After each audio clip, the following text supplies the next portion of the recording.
네, 안녕하십니까. 구독자 여러분들. 저는 상명대학교 화학에너지공학과의 강사학 교수라고 합니다. 만나서 반갑습니다. 오늘 따를 주제는 바로 피로입니다. 최근에 정말 뭐 피곤한 세상이라고 얘기를 하잖아요. 정말 참 여러 가지 뭐 할 것도 많고 볼 것도 많고 뭐 들을 것도 많잖아요. 그러다 보니까 아무래도 잠도 부족해지고 그런 세상인데요. 그러다 보니까 당연히 이제 피로 회복제 시장이 굉장히 큽니다. 정말 너무 크고요. 그래서 그 관련해서 어떤 뭐 화학적인 원리라든지 과학적 원리 설명이 드리고 혹시 뭐 주의할 건 없는지 그리고 더 좋은 대안은 없는 건지 알아보는 시간을 좀 갖도록 하겠습니다. 먼저 피로회복제라고 하면 보통 이 세 가지가 보통 가장 대표적인 케이스라 보시면 되는데요. 일단 보통 에너지 음료라고 하죠. 뭐 핫식스 같은 거 있죠. 뭐 그런 것들. 그다음에 이제 바카스를 필두로 한 여러 가지 자연 강장제 이런 것들이 있고 그다음에 이제 아로나미 골드 같은 거 있잖아요. 이제 그런 것들은 이제 비타민 B군 보통 영양 보충제라고 하죠. 이런 것들이 피로 회복제로서 이제 굉장히 각광을 많이 받고 있는데요. 이거에 대해서 하나하나 좀 살펴보겠습니다. 먼저 피로 회복 원리부터 설명드리면 이런 에너지 드링크에 많은 게 보시면 함량이 카페인 함량이 굉장히 많습니다. 그래서 카페인은 다 한번 이제 뭐 다 이제 상식이 됐는데요. 카페인은 그 자체가 피로 회복하는 건 관련은 없습니다. 예, 전혀 관련이 없고요. 근데 이제 뭔가 잠이 깨고 뭔가 피로 회복된다는 느낌을 주죠. 왜냐하면 잠이 안 오게 해주니까요. 왜냐하면 그 뇌에 그 아데노신 화학 물질이 붙어야 되는데 그거 막는 그 달라붙는 걸 막아줍니다. 그래서 그런 원리로 이제 각성 효과가 나는 거죠. 그래서 사실 피로 회복하고는 아무 관련이 없습니다. 그다음에 이제 타우린, 특히 바카스에서 많이 강조한 타우린 같은 경우는 실제로 실제 이런 효과가 있어요. 뭔가 신경 흥분을 좀 조절해 준다든지, 그다음 항산화 작용, 여러 가지 작용들을 통해서 피로 회복과 관련해서 좀 어느 정도 도움을 준다라고 좀 알려져 있는 건 맞습니다. 그다음에 이제 비타민 B군 이런 것들은 뭐냐면 비타민 B군 자체가 하나 에너지원이나 그런 건 아닙니다. 그런데 뭐 탄수화물, 지방, 단백질이 에너지원으로 바뀌는 과정이 있어서 그 과정이 복잡하거든요. 그런데 비타민 B군이 꼭 있어야지만 그 에너지 전환 효율이 좋아집니다. 그러니까 한마디로 그렇기 때문에 피로 회복에 도움을 주는 거죠. 그래서 비타민 B군이 실제 효과가 있는 건 사실입니다. 예, 사실이라 보시면 되고요. 자, 그럼 주의할 건 없는지 살펴볼게요. 먼저 카페인은 효과 없다라고 했으니까 이제 넘어가고 바카스부터 먼저 살펴보면 바카스만 해도 타우린을 굉장히 강조하잖아요. 그래서 굉장히 함유량이 많다는 걸 강조하는데 실제 타우린 자체가 우리 몸에서도 만들어질 정도로 실제 몸에 좋은 건 맞습니다. 몸에 좋은 건 맞는데 근데 최근에 어떤 일이 있었냐면 이 타우린 관련된 연구 결과 최근에 네이처지에 실렸던 적이 있습니다. 이게 뭐냐면 그동안 타우린 하면 좋은 성능만 있는 줄 알았는데 실제로 어떤 정상 마우스랑 백혈병 걸린 쥐를 이제 비교를 해본 거 했더니 실제로 백혈병 걸린 어떤 그 쥐의 골수에서 타우린 농도가 더 높다라는 걸 이제 최초로 밝힌 거죠. 실제로 그 백혈병 세포가 성장한 데 있어서 타우린을 활용한다라는 거를 이 연구지 메카이즘까지 이제 최초로 밝힌 거죠. 그러다 보니까 골수 니쉬에서 타우린 더 많이 생산한다라는 걸 최초로 밝혔는데요. 더 중요한 건 뭐냐면 이걸 외부에서 한번 주입해 본 거예요. 우리가 드링크류로 외부에서 타우린을 먹듯이 실제 이걸 외부에서 주입해 보니까 충격적인 결과가 나오죠. 실제로 그 백혈병 걸린 그 쥐의 경우에는 타우린을 실제 외부에서 주입해 주니까 물을 주입했을 때보다 타우린을 이제 주입해 주게 되면 실제로 백혈병 그 세포의 성장 속도가 더 빨라지더라. 심지어 사망률도 훨씬 더 높아지더라. 라는 걸 이제 최초로 밝혀서 타우린, 우리가 무조건 좋다고만 생각했던 타우린도 실제로 이런 일이 벌어질 수 있다라는 거죠.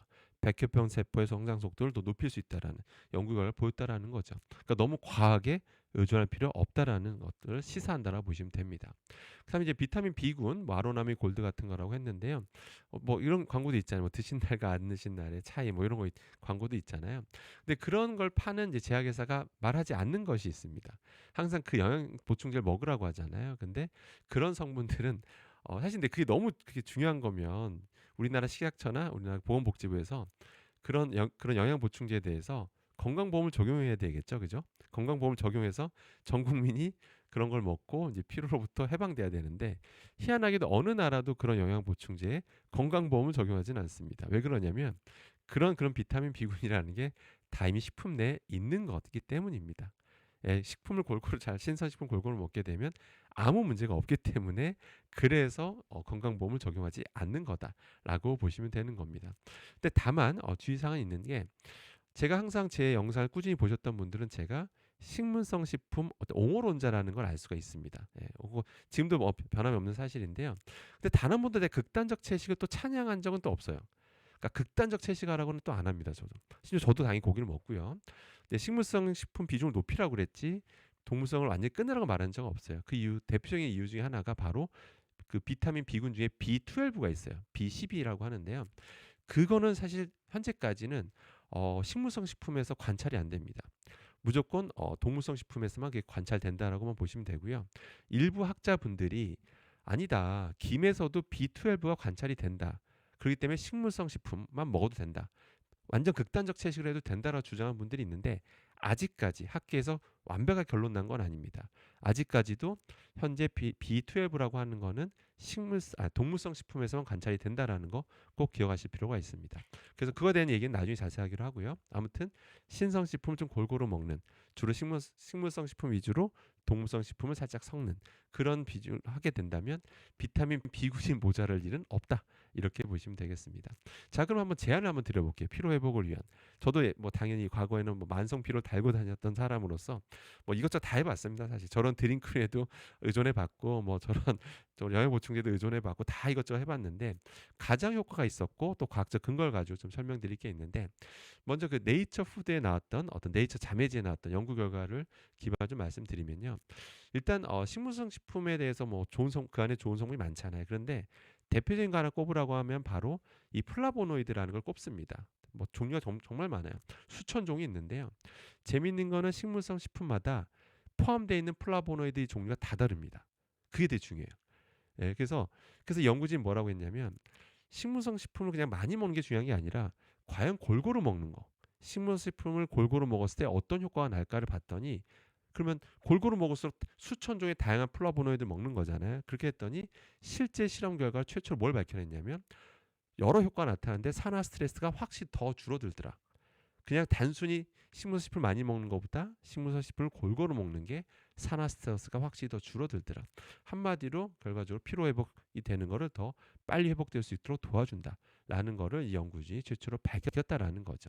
그 우리가 보통 뭐 누가 당근 좋다라고 하면 매일 당근만 먹거나 누가 양배추 좋다라고 하면 양배추만 주로 많이 먹거나 그게 바람직하지 않다라는 겁니다. 그래서 어떤 분들은 뭐 컬러푸드라고 해서 매일 색깔 다른 걸 먹으라고 하잖아요. 그게 실제 과학적으로 맞다는 겁니다. 그다음 또 하나 제가 하나 또 권해드리고 싶은 게 체내에는 어떤 화학 물질이 나오냐면요. 이런 화학 구조를 가진 리토콜산이라는 게 우리 몸에서 만들어지는데요. 이거 관련해서 이제 최근에 어떤 연구가 나왔냐면 네이처지 가장 저명하다운 네이처지 어떤 연구를 했냐면 실제로 우리가 좀 소식 적게 먹었을 때 몸이 좋다라는 건 뭐 이런 한번 좀 들어보셨잖아요. 근데 진짜로 어떤 게 좋은가를 살펴봤더니 소식 정말 좀 칼로리를 제한해 봤더니 혈중에 몸에서 리토콜산 농도가 증가한다라는 것을 최초로 밝혀내게 돼요.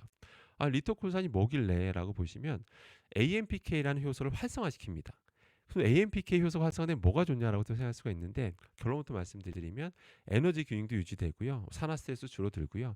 노화 방지하는 건 뭐 말할 것도 없고 결과적으로 산화 스트레스 줄여가지고 역시 피로 회복에도 도움이 된다라는 거죠. 그러니까 그렇게 보시면 됩니다. 자, 그래서 피로의 원인이라는 게 다 여러 가지가 있잖아요. 예를 들어서 뭐 수분이 부족하다든지 근본적으로 수면이 부족하다든지 그런 거면 뭐 당연히 잠을 많이 자야 되고 물을 많이 보충해야 되겠지만 그런데도 불구하고 만성 피로에 시달린 경우 있잖아요. 뭐 제가 예전에 그랬었거든요. 아주 과거에.